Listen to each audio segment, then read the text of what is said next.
আমার ইসলাম যদি ভালোবাসো মুসলিম তুমি অন্য ধর্মকে দিও না কভু গালি, নইলে তোমার নেকির পাল্লা হয়ে যাবে খালি রে, হয়ে যাবে। আমরা এখন স্বাধীন হব, আর পুরুষের দরকার নাই। পুরুষ নিয়ে কি করিব? আমরাও এখন বেতন পাই। সরস্বতী বিদ্যাদেবী জগৎপতি মাহা সুদামহী, পৃথিবীর বুকে জগতের প্রতিপালকের মহান স্রষ্টার তরফ থেকে আসা দূত মা সরস্বতী, আমাদেরকে বিদ্যা দান করো, আমাদের বুদ্ধি দান করো। হে মা লক্ষ্মী, হে মা সরস্বতী, আমাদের বুদ্ধি দান করো। পুজো করছে আর পাশে কিন্তু ডিজে বাজতে আছে। এসো আলো এসো হে তোমায় সুস্বাগতম। বুঝলেন? হায়রে হায়রে, তা কাকে ডাকবে বলে? ই ডাকছে মা সরস্বতী বিদ্যা দাও, আর এদিকে বলছে এসো আলো তুমি এসো। কোন দিকে ধ্যান দিবে বলো? এদিকে গানও চলছে, আবার প্রার্থনা হচ্ছে। এটা চরম বেয়াদবি। তুমি যেই দেবতাকেই মানো না কেন, আমার ধর্ম কোন ধর্মকে আঘাত করে কথা বলে না। ইসলাম ধর্ম কোন ধর্মের বিরুদ্ধে কথা বলে না। তোমরা যে যা খুশি তাই করো, কারণ আমার ধর্ম এটা শিক্ষা দেয় না অন্য ধর্মকে গালি দেওয়া। কারণ আজকে যদি কালকে অন্য ধর্মের মানুষকে গালি দিই অন্য ধর্মের মানুষ তখন আমাদেরকে গালি দিবে, আমার আল্লাহকে গালি দিয়ে দিবে। তার মানে অন্য ধর্মকে গালি দিও না। কি করবে বলেন? ইউ হাদিস দেখাচ্ছে। আল্লাহর কাছে গর্ব করি আমরা মাসলাকে আহলে সুন্নাতুল জামাতের মানুষ, আর আল্লাহর কাছে এই জন্য গর্ব করি। শান শওকত আমাকে কত ওয়াহাবিরাও দাওয়াত করে, আহলে হাদিসদের মাহফিলে দেওবন্দিরাও আমাকে দাওয়াত করে, ভালোবেসে দাওয়াত করে। কিন্তু আমিও তাদের যদি প্রোগ্রামের শর্ত আগেই বলে দিই, ভাই তোমরা তো আমাকে জেনে শুনে দাওয়াত করছো যে আমি সুন্নি। বলে হ্যাঁ নিশ্চয় আপনাকে জানি, তো সুন্নি মাযহাবের আমি বক্তা, সুন্নি জিনিস, তো তোমরা আমাকে দাওয়াত করছো। বলে আমরা ওসব কিছু বুঝি না, আপনাকে ভালো লাগে ভালোবাসি, দিনের খিদমতের জন্য করবো। তাহলে আমি যেমন করি সেরকমই আমাকে বলতে দিতে হবে। আর আমি যদি তোমাদের কাছে গিয়ে তোমাদের মতন বক্তব্য দিই, এই করা যাবে না ওই করা যাবে না, তাহলে আমার কিসের অস্তিত্ব থাকলো? আমি তো গোলালু হয়ে গেলাম, যেখানে যেমন সেখানে তেমন হয়ে গেল। এই যা যেন না হয় এরই লেগে আমি শর্তও করে দিই। তো অনেক লোকে ভালোবাসে, কিছু কিছু মানুষের আকীদা ওদের ভুল বোঝাবুঝি আছে, ওদেরকে বোঝাতে হবে। কিন্তু আমি যদি ডাইরেক্ট কাউকে গালি দিয়ে দিই, তাহলে এটাতে এইভাবে সমাজ হেদায়েত হয় না। কাউকে ডাইরেক্ট কখনো গালি দিও না, তাকে বোঝাও, দলিল দিয়ে বোঝাও, যখন বুঝবেন ছেড়ে দাও, বাদ দাও। হ্যাঁ, কিন্তু কি করবেন? কিন্তু আমি যদি কাউকে গালি দিই আরো লোক বিগড়ে যাবে। এরই লেগে আমার প্রত্যেক সবাইকে ওলামাদেরকে বলবো, আজকে যদি সুন্নিদের গ্রামে এই অবস্থা ঢুকেছে, ভাইরাস ঢুকেছে, শুধুমাত্র আমাদের মতন মৌলবীদের কারণে হয়েছে। কেন বলেন তো? আমরা নিজের পয়সা খরচা করে নিজের স্টেজে অন্য ঝুনার গুণগান করছি। সুন্নি কাকে বলে কাউকে বোঝালাম না।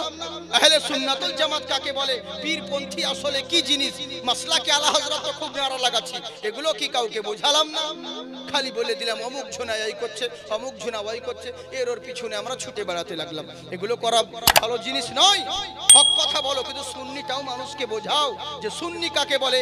এত বড় বড় আমরা সুন্নি মানুষ, আমাদের পন্থী সৎ, আমাদের আকীদা সত্য, আমাদের মাযহাব সত্য, আমাদের দ্বীন সত্য, আমাদের ওলি আল্লাহরা সত্য, ওলিয়া উলিয়ারা সত্য। অথচ চিন্তা করে দেখুন তো, তবু আমরা পিছিয়ে কেন? আমাদের এত বড় বড় আলিম, এত বড় বড় বক্তা, তবু আমরা পিছিয়ে কেন? আজ অব্দি দেখলেন কোন ওয়াহাবি গ্রামকে কেউ সুন্নি করতে বলেছে? বড় বড় লেকচার দিয়ে, ভাষণ দিয়ে। কোন গায়ের মুসলমানকে মুসলমান করেছে? কোন তো গায়ের মাযহাবকে মুকাল্লিদকে ওয়াহাবিদেরকে কিয়ামে দাঁড় করিয়েছে, দরুদ পড়িয়েছে তার স্টেজে প্রোগ্রাম করতে গিয়ে? নজির আছে কারো? বান্দার অনেক আছে, এখন ইন্টারনেটের যুগ, কিন্তু এগুলো তো করতে পারোনি। কি করেছ? বরঞ্চ তোমাদের অত্যাচারে, তোমাদের আখলাক ব্যবহারের কারণে যেগুলো সুন্নি ছিল সেগুলো পর্যন্ত ওয়াহাবি হয়ে গেছে। হ্যাঁ, এগুলো খবর রেখেছ? আজকে প্রত্যেকটা সুন্নি গ্রামে ভাইরাস ঢুকে আছে। এর জন্য দায়ী কে? প্রত্যেকটা সুন্নি গ্রামে ভাইরাস। যেই ছেলেকে দেখলাম নাভির নিচে আমার পাশে নামাজ পড়তে, একসঙ্গে বড় হলাম, ও এখন আবার আমাকে বলছে হুজুর এখানে চলবে না, এখানে হাত বাঁধতে হবে। বললাম কেন? তো ভাই ফতোয়া করতে পেলিবে, আমি তো মুলবি, তুই তো পাবলিক জাহিদ, তো তুই আবার কি করে বললি? না, এখানে শুনেছি শায়েখ বলেছেন এখানে নামাজ পড়লে নাভির থেকে এটা উঁচু জায়গা, এখানে সওয়াব বেশি পাওয়া যায়। বললাম কোনো ব্যাপার নাই, তাহলে মাথায় বাঁধ, আরো বেশি সওয়াব পাবি, ওটা আরো উঁচু। হ্যাঁ, তখন হাদিস দেখাচ্ছে, হাদিস শরীফে আছে দেখুন যে বুকে হাত বাঁধা, জায়েজ আছে, সহি হাদিস আছে। হ্যাঁ নিশ্চয়, আমরা হানাফি, আমরা দুটো হাদিসই মানি। বুকে হাত বাঁধাকে মানি তো আমরা, কে বললে মানি না? নাভির নিচে হাত বাঁধা এটাও হাদিসে আছে, বুকে হাত বাঁধা এটাও হাদিস আছে। আমরা দুটো হাদিসকে মানি, তবে নাভির নিচে হাত বাঁধবে পুরুষেরা আর বুকের উপরে হাত বাঁধবে মহিলারা। বুঝলেন? মহিলারা হাত বাঁধবে। নামাজের মধ্যে উচরাঙ্গি চলছে, কেন চুপচাপ নামাজ পড়া হয় না? অত উঁচু পুচুর কিসে? মুর্শিদাবাদে একটা জায়গা জানেন, দুই আহলে হাদিস নামাজ পড়তে গিয়ে হাইরে হাইরে হাইরে, মসজিদে নামাজ পড়ছে, কারেন্ট চলে গেছে। একটা লম্বা মানুষ, একটা বেঁচে মানুষ পাশাপাশি নামাজ পড়ছে, মসজিদের কারেন্ট চলে গেছে। এই হাত এমনি করতে গিয়ে সালা ওই লোকটা চোখে আঙুল ঢুকে দিয়েছে। হ্যাঁ, এরকম ভাবে নামাজ পড়তে হয়? অত উঁচুর পুটিতে বাঁদরের হাড় আছে বে, চুপ করে নামাজ পড়তে পারো না ভদ্রভাবে? হ্যাঁ, নামাজের মধ্যে খালি উৎসব এমনি করে সব ঝেড়ে ঝেড়ে ফেলে দিচ্ছে। তোদের বগলের তলে কিছু ভরা আছে যে সবকে ঝেড়তে হচ্ছে। বাকি নিয়ম উল্টো পাল্টা জিনিস যা ইচ্ছে তাই। আবার মৌলবিও নামাজ পড়ছে আর ইয়ারাও কিছু দিকে মৌলবিও কেরাত করছে, ইও কেরাত করছে। আমিন মৌলবি বলছে ওয়ালা দাল্লিন, পিছন থেকে আমিন। আবার কত জিনা মৌলবিদের দেখলাম নামাজ শেষ হয়ে গেল, মৌলবীর নামাজ শেষ হয়ে গেছে আর ই বেটা এখনো রুকুতে, মৌলবী রুকুতে গেছে, সবাই গেল, ই রুকুতে যাই না, মানে ওর সূরা ফাতিহা শেষ হয়নি, মানে ও সূরা পড়ছে। বলে না, বুখারী শরীফে আছে সূরা ফাতিহা না পড়লে পরে কারো নামাজ হবে না। তো মৌলবী বলেছে আমাকেও তো পড়তে হবে। বলে কে বলেছে বে? যে সাইকেল চালাবে তার জন্য শর্ত হলো হ্যান্ডেল ধরা, প্যাডেল করা, পিছনে যে ক্যারিয়ারে বসে থাকবে ওর জন্য শর্ত লয়। ও যদি হ্যান্ডেল ধরতে যায়, প্যাডেল করতে যায়, তো মারা পড়বি, অ্যাক্সিডেন্ট হবে। হ্যাঁ, ড্রাইভারের জন্য শর্ত, তেমনি ইমামের জন্য কেরাত করা, সূরা ফাতিহা পড়া শর্ত রয়েছে। পিছনে যে মুক্তাদি থাকবে ওর জন্য শর্ত, বুঝলেন? ওর জন্য শর্ত নাই। কিন্তু কাকে বুঝাবো? না, আমি ওসব বিরুদ্ধে কারোর কথা বলিও না, বলবো না। বলতে গেলেই খারাপ হবে। কি দরকার বাবা, যা খুশি তাই তোমরা করো, দৌড়া বেড়াও, যেদিন বাটাম খাওয়া সেদিন বুঝবা। হ্যাঁ, সেদিন বুঝতে পারবে যে হ্যাঁ কি খেলাম রে, যার লেগে সিন্নি খেলাম তাকে চিনলাম না। হায়রে হায়রে হায়রে। তো চিন্তা করে দেখুন আমরা কেমন মানুষ, যাদের ওসিলায় দিন পেলাম, কোরআন পেলাম, হাদিস পেলাম, তাকেই তো চিনলাম না। তো নবীকে কি করে চিনবো? হিন্দুস্তানের বুকে ফরাজি বলুন, হানাফি বলুন, বেরেলি বলুন, দেওবন্দি বলুন, যত মাযহাবের বক্তা বলুন, যত মাযহাবের লোক বলুন, প্রত্যেকের উপরে এহসান যদি বেশি আছে, তো আমার খাজা গরিবে নওয়াজের এহসান বেশি আছে। ও আশরাফি হোক আর কালিমি হোক আর চিশতি হোক আর রাজবি হোক, সবার চাইতে আমার খাজা পিয়ার অবদান বেশি রয়েছে। আজকে কোরআন কোরআন বলে বেড়াও, হাদিস হাদিস বলে বেড়াও, কিন্তু এই কোরআন হাদিস এনেছে তোমার কোনো মোল্লাতে নয়, আমার ওলি আল্লাহ খাজা পিয়া এনে দিয়েছেন। জেনে রাখো, বাবার 5টা ছেলে 5 রকম হবে, কিন্তু এটা অস্বীকার করা যাবে না যে ওটা আমার জন্মদাতা বাবা। তেমনি যে কোনো মাযহাব করো, কিন্তু এটা স্বীকার করিও এই দিন যদি পেয়েছো তো ওলি আউলিয়াদের বদৌলতে পেয়েছো। জলসা করে মৌলবীদের ভাষণে ইসলাম প্রচার হয়নি, ইসলাম যদি প্রচার হয়েছে তো ওলি আউলিয়াদের খিদমতের দ্বারাই পৌঁছিয়েছে। আল্লাহর ওলিদের মেহনতের দ্বারা ইসলাম পেয়েছি, আর আমরা তাকেই চিনলাম না। তখন এবার পৃথ্বীরাজের চাকররা বলে আপনাকে চিনি না, চিনতে পারার দরকার নাই, আপনি চলে যান, আমার দেশে কোনো মোল্লা টুপিওয়ালা দাড়িওয়ালাদের ঠাঁই নাই, ভণ্ড পীর ফকিররা আমরাও সব মানি না, চলে যান।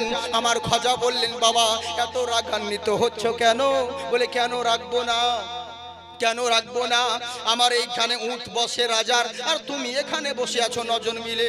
বলে বাবা এত বড় ফাঁকা ময়দান, বহু জায়গা পড়ে আছে, আর আমরা যদি এইটুকু জায়গায় বসলাম তো তোমার কি ক্ষতি হয়েছে বাবা? একটু পরে চলে যাব। বলে ও মানবো না, চলে যান। যখন তাচ্ছিল্য কথা বলে উনাদেরকে তাড়িয়ে দিতে আছে, আমার খাজা বলছে দাঁড়াও বাবা, আর বলতে হবে না, আমরা চলে গেলাম। তোমাদের উট যেহেতু বসে থাকে তো তোমাদের উট বসে থাকুক, আমরা চললাম। চলে গেলেন, অনেকক্ষণ হয়ে গেল। এবার যখন টাইম হয়ে গেছে, তখন আমার খাজা গরিবে নওয়াজ যখন অনেক দূর চলে গেছে, এবার এবার রাজার কর্মচারীরা যেই জায়গায় উটকে বেঁধে রেখেছিল উটগুলোকে উঠাতে চেষ্টা করছে, উট আর উঠতে পারছে না। এরা অবাক হয়ে গেল, কি আফসোস রে, শত চেষ্টার পরে বিফল হয়ে গেলাম, উট কেন উঠছে না? রাজার কানে খবর চলে গেল। ওগো পৃথ্বীরাজ, বলে কি হয়েছে বলো, কি এমন আঠা লেগে গেল? লেজ ধরে টানি, লাগাম ধরে টানি, রক্ত বেরিয়ে যাচ্ছে, চামড়া ছিঁড়ে যাচ্ছে, কিন্তু উট আর উঠাতে পারছি না, উঠানোর সম্ভব হচ্ছে না, কি করব? তখন পৃথ্বীরাজ মুশরিক হলেও বুদ্ধিমান ছিল, বুঝতে পেরেছিল না রে, পৃথিবীর মানুষ মিলে যদি চেষ্টা করি এই উটকে কেউ আর উঠাতে পারবি না, তাহলে কি করতে হবে? উটগুলো কি বসে থাকবে? বললে না না না। বলে কি করা দরকার? বলে যে উটকে বসিয়েছে সে না হলে এই উট আর কেউ উঠাতে পারবে না। যার কথায় উট বসেছে ওই তারা না হলে এই উটকে আর কেউ উঠাতে পারবি না। বলে তাই না? কি বললে? হ্যাঁ। বলে কোথায় পাবো? বলে যা খুঁজে নিয়ে আই। কর্মচারীরা দৌড়াতে লাগলো ওই আল্লাহওয়ালা ফকিরদেরকে ডাকতে। হ্যাঁ, পীরের বিরোধিতা করো, বিপদে যখন পড়বে তখন সে পীরের দরকার হবে, বুঝলেন তো? এরই লেগেই বলি। হ্যাঁ, এবার করলো কি, পীরের জন্য ছুটে বেড়াতে লাগলো। কোথায় গেল রে? বহু দূর চলে গেছে। সামনে গিয়ে কর্মচারীরা দেখতে পাওয়ার পরে সামনে হাজির হলো, জোড় হাত করে বলে হুজুর আমাদের অন্যায় হয়ে গেছে, ভুল হয়ে গেছে, ক্ষমা করে দিন, মার্জনা করে দিন। আমার খাজা বাবা বলছে, বাবারে কে তুমি? সেই যে কিছুক্ষণ আগে রাগ দেখিয়ে খুব ধমক দেখাচ্ছিলে, এখন আবার হাত জোর করছো কেন? বললে হুজুর অন্যায় হয়েছে, ভুল হয়েছে, আমাদেরকে ক্ষমা করে দিন। আমাদের যেমন গায়ের মুসলিমরা বিপদে যখন পড়ে তখন বলে ওম মা সরস্বতী বিদ্যাদেবী জগৎপতি মাহা সুদামহি, পৃথিবীর বুকে জগতের প্রতিপালকের মহান স্রষ্টার তরফ থেকে আসা দূত মা সরস্বতী, আমাদেরকে বিদ্যা দান করো, আমাদের বুদ্ধি দান করো। হে মা লক্ষ্মী, হে মা সরস্বতী, আমাদের বুদ্ধি দান করো। পুজো করছে আর পাশে কিন্তু ডিজে বাজতে আছে। এসো আলো, এসো হে তোমায় সুস্বাগতম। বুঝলেন? হায়রে হায়রে, তা কাকে ডাকবে বলে? ঈদ আছে মা সরস্বতী বিদ্যা দাও, আর এদিকে বলছে এসো আলো তুমি এসো, কোন দিকে ধ্যান দিবে বলো? এদিকে গানও চলছে আবার প্রার্থনা হচ্ছে, এটা চরম বেয়াদবি। তুমি যেই দেবতাকেই মানো না কেন, আমার ধর্ম কোন ধর্মকে আঘাত করে কথা বলে না, ইসলাম ধর্ম কোন ধর্মের বিরুদ্ধে কথা বলে না। তোমরা যে যা খুশি তাই করো, কারণ আমার ধর্ম এটা শিক্ষা দেয় না অন্য ধর্মকে গালি দেওয়া। কারণ আজকে যদি কালকে অন্য ধর্মের মানুষকে গালি দিই অন্য ধর্মের মানুষ তখন আমাদেরকে গালি দিবে, আমার আল্লাহকে গালি দিয়ে দিবে। তার মানে অন্য ধর্মকে গালি দিও না। এরই জন্যই তো কোন কবি বলে আমার ইসলাম যদি ভালোবাসো মুসলিম তুমি অন্য ধর্মকে দিও না কভু গালি, নইলে তোমার নেকির পাল্লা হয়ে যাবে খালি রে, হয়ে যাবে খালি। সুবহানাল্লাহ বলেন। আমার আল্লাহকে ছাড়া যাদের তার মানে দিবানিশি, তাদের তুমি গালি দিয়া হইলা কেন দোষী রে, হইলা কেন দোষী? আমার আল্লাহ তোমায় করে মানা, অন্য ধর্মকে দিও না কভু গালি, নইলে তোমার নেকির পাল্লা হয়ে যাবে খালি রে, হয়ে যাবে খালি। আমার ধর্ম অন্য কোন ধর্মকে গালি দেয় না, কিন্তু যেটা সত্য তোমার বিবেক বলবে তুমি ভুল করছো না ঠিক করছো, নিজের দিকে বিচার করো। অন্য সময় ওকে যখন বিপদ পড়ে যাচ্ছ, খুবই উপাসনা করছো, দেখ করছো, আর যেমন পূজা শেষ হয়ে গেল ঠাকুরকেও বের করে দিলে, আর ওই জায়গাতে লুঙ্গি তুলে ডিজে ডান্স করতে লাগলে, তাহলে কেমন করে হলো? কই আমাদেরকে দেখেছো যে যেই জায়গায় ইবাদত করি সেই জায়গায় ওরে ডান্স করা তো দূরের কথা, সেই জায়গাতে আমরা জুতো পরিধান করে পর্যন্ত প্রবেশ করি না। তার মানে জেনে রাখো যার ইবাদত করি তার আমরা ভক্তি করি। তাই শোনো, এরা বিপদে পড়েছে, একটু আগে ধমক দেখাচ্ছিল, এখন বিপদে পড়ে বলছে হুজুর খাজা বাবা আমাদেরকে ক্ষমা করে দিন, মাফ করে দিন, আমাদের ভুল হয়ে গেছে, চিনতে পারিনি। বলে শোনো বাবা শোনো, অন্যায় যখন স্বীকার করে নিয়েছো, ভুল যখন মেনে নিয়েছো, যাও তোমাদেরকে ক্ষমা করে দিলাম। বলে ক্ষমা করলে হবে না হুজুর, আমাদের সঙ্গে চলেন। বলে কোথায় যাব? বললে হুজুর যেই জায়গায় আপনাকে তাড়িয়েছিলাম, যে জায়গায় আমাদের উটগুলো বসে রেখেছিলাম, আপনি চলুন গিয়ে একবার উটগুলোকে উঠিয়ে দিবেন। আমরা যে উট বসে আছে, আপনি বসতে বলেছেন তখন থেকেই বসে আছে, উট আর উঠছে না। শত চেষ্টার পরে বিফল হয়ে গেলাম, সফল হতে পারলাম না, আপনি দয়া করে চলুন। আমার খাজা পিয়া বলছে বাবা শোনো, আমরা আল্লাহওয়ালা মানুষ, এক পা যদি সামনে বার করে দিই পিছন ফিরে তাকাই না, পিছনে দেখার সময় আমার নেই। তবে যখন বলছো তবে শোনো, আমি যাব না, কিন্তু আমি তোমাদেরকে বলে দিলাম আমার যাওয়ার প্রয়োজন নেই, ওদেরকে গিয়ে বলে দাও, ওদেরকে গিয়ে তোমরা যাওয়ার বলো খাজা বলেছে এই উটগুলো তোরা উঠে যা, দেখবে অটোমেটিক উঠে যাবে। আমরা নবীর গোলাম, আমাদের গোলামি সবাই করে, যাও গিয়ে বলে দাও। এরা দৌড়াতে দৌড়াতে আসছে, যেই জায়গায় উটগুলো বসেছিল ওখানে দাঁড়িয়ে আছে। কিছুক্ষণ আগে যেই উটগুলোকে লাগাম ধরে লেজ ধরে যাদেরকে উঠানো সম্ভব হচ্ছিল না, আশ্চর্য ব্যাপার, আল্লাহু আকবার আল্লাহু আকবার, এখন সেই উটগুলোর কাছে যেমন এসে দাঁড়িয়েছে, অটোমেটিক সমস্ত উটগুলো উঠে দাঁড়িয়ে গেছে। বাস অধিকার যাচ্ছি না, এখান থেকে স্টপ। এইটুকু কথা শুনে কি শিক্ষা পেলেন? এই ঘটনা শুনে শিক্ষা কি পেলেন বুঝতে পারলেন তো? ওরে যেই খাজা পিয়ার বসানো উটকে পৃথ্বীরাজের মায়ের লালের ক্ষমতা হয়নি কেউ উঠাতে পারে, তো তেমনি খাজা পিয়ার হিন্দুস্তানে বসানো মুসলমানকে কোন বাবা হটাবে? কে হটাতে পারে? কারো ক্ষমতা নেই। কিন্তু আগে মুসলমান তো হও, তবেই না কাজ দিবে। যদি ঈমান মজবুত থাকে তাহলে প্রকৃত ঈমানদার হবে, লাভবান হবে।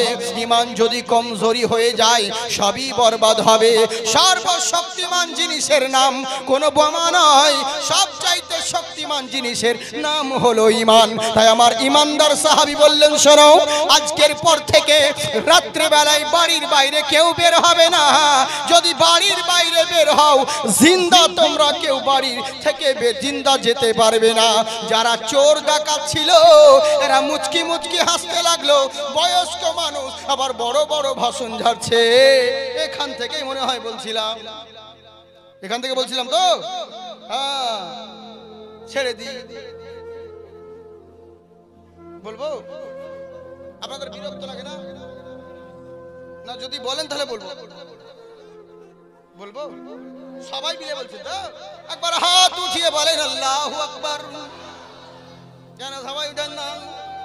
আবার আর কয়েকদিন পর ইলেকশনের সময় আপনারা লুঙ্গি তুলে চিল্লাবেন আর বলবেন ইনকলাব জিন্দাবাদ, বডি থাকবে মাথাবাদ।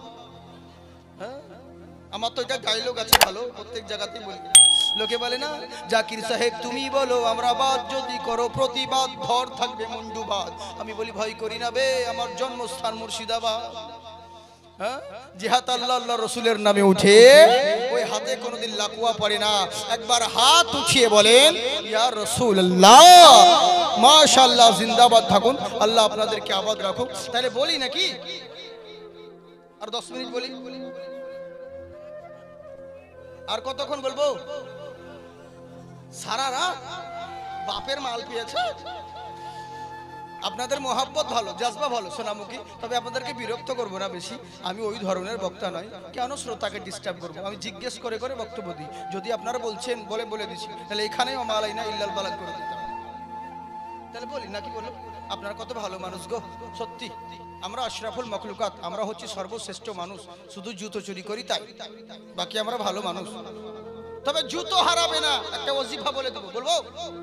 যত মানুষ রয়েছে মা বোন তোমরা শুনো, লক্ষ্মী ভান্ডারের লোক তোমরা শুনো, তবে তোমাদেরকে একটা কথা বলি শোনা।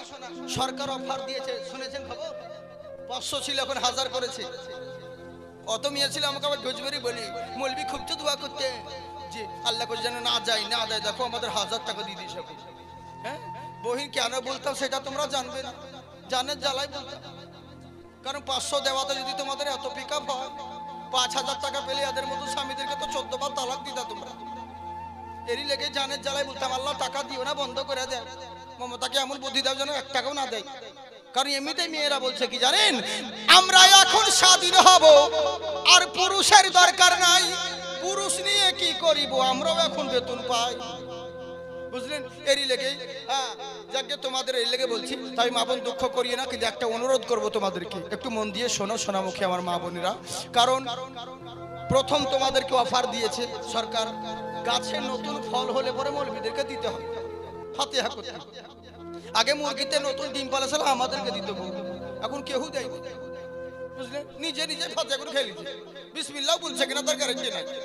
হ্যাঁ তোমরা যতই বলে কাজ হবে আমাদেরকে দিতে হবে, তোমরা কত বিসমিল্লাহ বলতে গিয়ে কি বলতে দিবা বুঝতে পারবে না। হ্যাঁ তো এই লেগে বলছে আমাদেরকে দিতে হয়। তো মা বোন তোমাদেরকে বলবো, প্রথম মাসের বেতন যেহেতু 1000 টাকা দিচ্ছে, তো প্রথম বেতনটা একটু দিও সোনামুখী জালসাতে, মাদ্রাসায় দিও সোনা, দোয়া করে দিবা, ভুল করে দেখবা কার অ্যাকাউন্টে টাকা তোমাদের অ্যাকাউন্টে চলে এসেছে। হ্যাঁ দিবা দিবা, আর যদি না দাও তাহলে তো ওজিফাও অনেক আছে, এমন দোয়া করবে তো ফিঙ্গারও মিলবে না তোমাদের। মাশাআল্লাহ সুবহানাল্লাহ সুবহানাল্লাহ। যাক আমি আপনাদেরকে নারা লাগা, নারে তাকবীর।